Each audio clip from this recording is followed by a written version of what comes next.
அப்பனா சார் உங்க கார்டு மேல இருக்கே பட்டோர் நம்பர் சொல்லு சார்னு மெசேஜ் அனுப்பி அந்த லிங்க் மூலமா ஆன்லைன் மோசடியில் ஈடுபட்ட கும்பலை போலீசார் கைது பண்ணிருக்காங்க. இல்ல அதிர்ச்சிகரமான தகவல் என்ன தெரியுமா?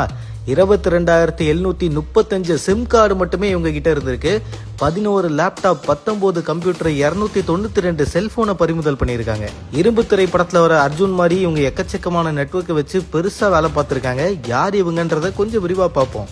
கடந்த சில நாட்களுக்கு முன்னாடி காரைக்குடியை சார்ந்த முத்துக்கருப்பன்றவருடைய செல்போனுக்கு கடந்த மார்ச் 25ஆம் தேதி இரவு நேரத்துல உங்களுடைய வங்கியை நாங்க பிளாக் பண்ண போறோம், உங்களுடைய பேங்கை நீங்க பேன் கார்டோட இணைக்கணும்னு சொல்லி ஒரு லிங்க் வந்திருக்கான். சரி, பேன் கார்டுக்கு லிங்க் பண்ணோம், எப்பவுமே எல்லாரும் சொல்றாங்களே லிங்கை பண்ணிடுவோம் அப்படின்னு அந்த லிங்கை கிளிக் பண்ண கொஞ்ச நேரத்திலேயே அவருடைய வங்கி கணக்குல இருந்து 99,000 ருபீஸ் ஆட்டையை போட்டிருக்காங்க.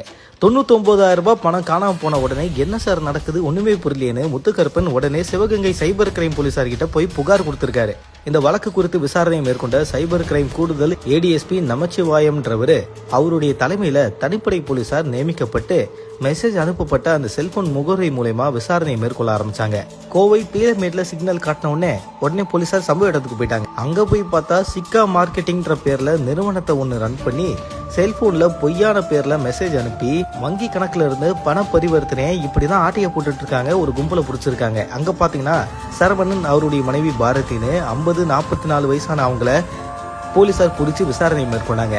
அந்த இடத்துல வேலை செஞ்ச 5 பெண்கள் ஆகியோர் மொத்தமா 7 பேரை கைது பண்ணிருக்காங்க.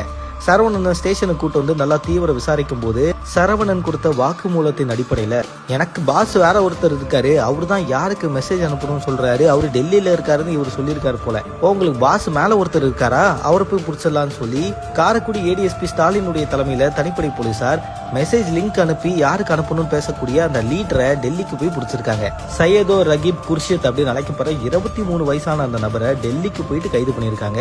அப்புறம் சிவகங்கை DSP மற்றும் இன்ஸ்பெக்டருடைய தலைமையில தனிப்படை போலீசார் சிம் கார்டு முகவரிகளான கோவையை சார்ந்த ராம்குமார், மேட்டுப்பாளையத்தை சார்ந்த வினோத்குமார், கோவையை சார்ந்த சார்னவாஸ், உமர் முகமது, பரத் பாலாஜி, ஜெயராம், மாரீஸ்வரன், பொள்ளாச்சியை சார்ந்த சந்தோஷ்குமார், தென்காசியை சார்ந்த மூர்த்தின்னு எல்லாருமே கைது பண்ணிருக்காங்க.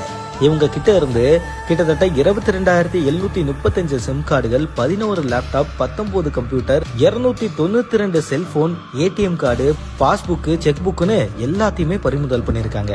யார் சாமி நீங்க இவ்வளவு பெரிய நெட்வொர்க் வச்சு ரன் பண்ணிட்டு இருக்கீங்கன்னு போலீசாருக்கே சமஷாக்கு. இவங்க கிட்ட தீவிரமான விசாரணையை மேற்கொண்டுட்டு இருக்காங்க. இந்த விஷயம் அதிர்ச்சியை உருவாக்கியிருக்கு. ஏதாவது லிங்க் தேவையில்லாம வந்தா அபிஷியல் அக்கௌண்ட்ல இருந்து வராத பட்சத்துல எந்த ஒரு லிங்க்குமே தேவையில்லாம கிளிக் பண்ணாதீங்க, அது ஆபத்துக்குரியதுன்னு பல வாட்டி சைபர் கிரைம் போலீசாரும் வார்னிங் கொடுத்திருக்காங்க. நோட் பண்ணிக்கோங்க மக்களே. இந்த தகவலை பத்தி உங்களோட கருத்துக்களை தினேஷாகி என் கூட கமெண்ட்ல தெரிவிங்க.